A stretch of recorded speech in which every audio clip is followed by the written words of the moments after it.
Halo semua, balik lagi sama gue Elson Lo, dan di video hari ini gue mau tunjukin lu semua step by step tutorial cara beli saham pertama lu.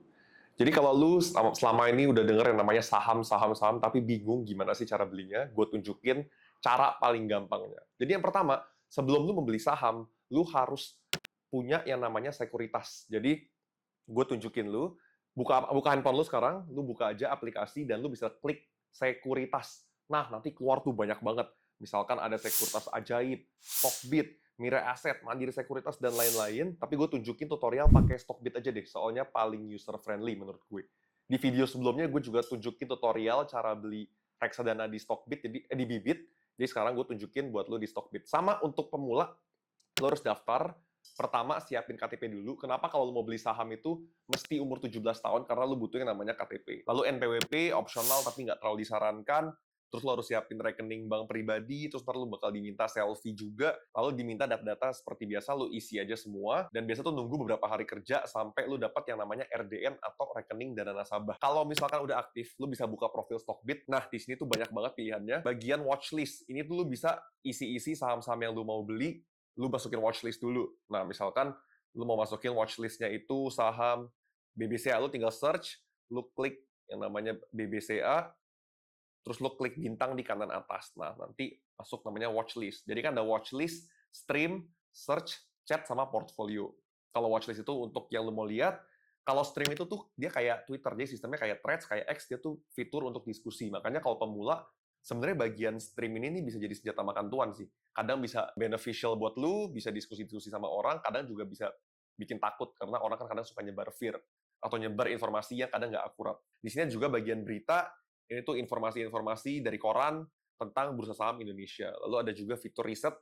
Riset tuh biasa kalau ada event-event penting, misalnya Bank Dunia atau suku bunga, biasanya ada terupdate di sini. Nah, yang tengah itu bagian search. Di sini lu bisa klik, ada bagian market, ada kelihatan tuh yang saham yang trending. Yang gue suka di Stockbit itu dia user-friendly banget, jadi buat lu yang Gen Z, bahkan sampai lu yang udah baby boomers yang udah umur 50 ke atas tuh juga masih bisa paham dengan mudah. Nah, di sini tuh lu bisa lihat yang trending nih saham apa aja, misalkan saham Bumi, saham Superbank, dan lain-lain.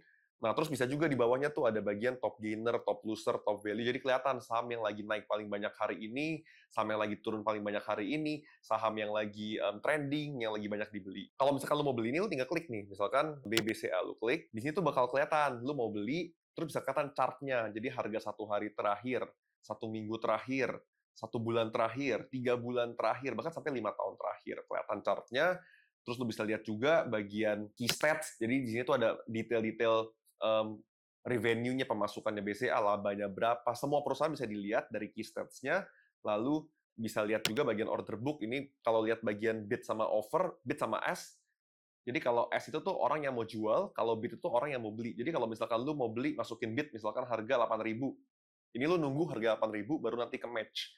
Tapi kalau misalkan lu mau S, lu misalkan mau jual 8.300, ntar pas lu ngantri ibaratnya. Jadi pas harga yang naik ke 8.300, ntar otomatis kejual kalau udah match. Nah, ada juga bagian analisis. Analisis tuh kelihatan nanti PER-nya, price to earning ratio, price to book value-nya. Ini buat analisa fundamental bisa dipakai. Lalu berikutnya ada bagian finansial juga. Bisa kelihatan nih setahun terakhir tuh seperti apa. 2 tahun lalu seperti apa, 3 tahun lalu seperti apa. Lalu ada juga bagian perbandingan. Ini tuh kita bisa lihat, lu bisa lihat perbandingan valuasinya BCA dengan perusahaan-perusahaan sejenis, misalkan dengan Bank BRI, Bank Mandiri, sama misalkan lu beli batu bara, lu mau beli Bukit Asam, misalkan lu bisa bandingin sama Adaro dan sebagainya. Lalu ada bagian corporate action. Kalau ini tuh kelihatan dividen BCA berapa sih tahun ini, dividen interimnya berapa, tahun lalu berapa dividennya, RUPS-nya tanggal berapa, tanggal terakhir lo bisa beli untuk dapat dividen berapa, ex-date-nya kapan, jadi kelihatan semua detail. Jadi menurut gue cukup praktis karena simple banget sih. User interface-nya nggak repotin. Lalu bisa kelihatan juga tuh insider, kalau ada orang-orang yang misalnya direksi-direksi habis beli sahamnya, kelihatan tuh ada informasi juga. Terus kalau ada yang jual juga bisa kelihatan. Jadi dapat info-info insider juga bagus. Oke, sekarang bagian profil, kelihatan pemegang sahamnya tuh siapa aja, terus tentang perusahaan itu apa aja.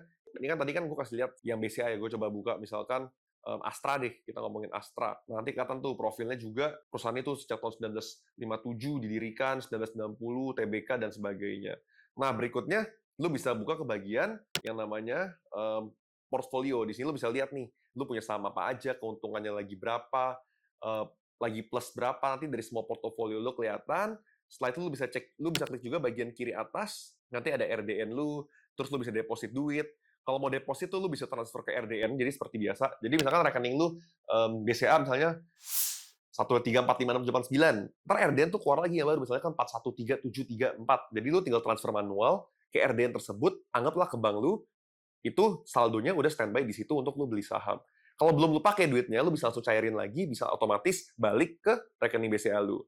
Atau juga lu bisa isi via e-wallet, misalkan via GoPay, via OVO, bisa semua. Dan kalau lu mau tahu beli saham tuh nggak butuh uang banyak, bisa mulai dari 100.000 loh bahkan. Yang penting itu kan lu beli satu lot. Misalkan nih, lu lihat harga saham Goto deh. Goto itu kan harga sahamnya sekarang, kalau nggak salah sekitar 68. Berarti lu kalau mau beli, lu cuma butuh 100 lot. Lu cukup 6.800 loh. Lu cukup 6.800 udah bisa beli untuk beli saham si Goto. Jadi nggak ada kata beli saham tuh butuh duit ratusan juta. Lu bisa mulai dari 10.000 rupiah aja. Nah setelah lu beli, lu tinggal klik buy. Selalu mau beli Goto, lu tinggal naikin, lu mau berapa persen dari balance lu. Misalkan lu punya saldo sekarang 10 juta, lu mau beli 1 juta dulu bisa. Nanti lu tinggal buy. Kalau mau auto buy juga bisa, masukin limit order aja. Nah setelah itu nanti lu bisa tuh history lu. Lu abis beli apa aja, jual apa aja. Dan nanti kalau lu mau beli saham, biasa dia langsung masuk. Tapi kalau lu mau jual, biasanya butuh 2-3 hari kerja buat balik masuk ke RDN lu. Nanti duitnya dari RDN tinggal lu withdraw.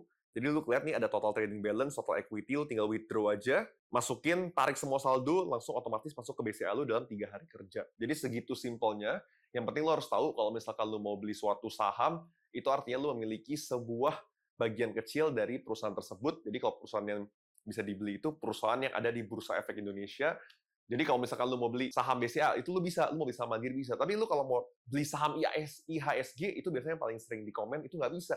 Karena IHSG itu artinya indeks harga saham gabungan tuh average dari semua perusahaan yang ada di Bursa Efek, nggak salah 700 atau 800 lebih. Biasa IHSG itu merefleksikan ekonomi di negara kita. Cuman sekarang memang belakangan ini, saham-saham yang fundamentalnya bagus, yang blue chip lagi cenderung turun atau stagnan. Bahkan perusahaan-perusahaan yang sekarang lagi tinggi-tingginya tuh, kalau lihat fundamentalnya tuh sebenarnya nggak sebagus itu. Jadi kalau lihat momentumnya lagi gede, cuman memang kan pasar itu loss adaptif. Kadang lu bisa beli saham-saham yang blue chip, yang fundamental bagus, tapi kadang juga lu harus cari saham yang momentumnya bagus, yang ada narasi yang baik. Misalkan perusahaan ini akan growth sedemikian rupa. Makanya kalau lihat perusahaan-perusahaan renewable energy tahun-tahun lalu lagi naik booming banget, atau tahun 2021 tuh bank digital lagi naik banget karena mission-nya itu lagi tinggi sekali. Jadi kadang kita tuh harus analisa nggak cuma dari fundamental, tapi juga dari technical dan juga dari momentum tersebut.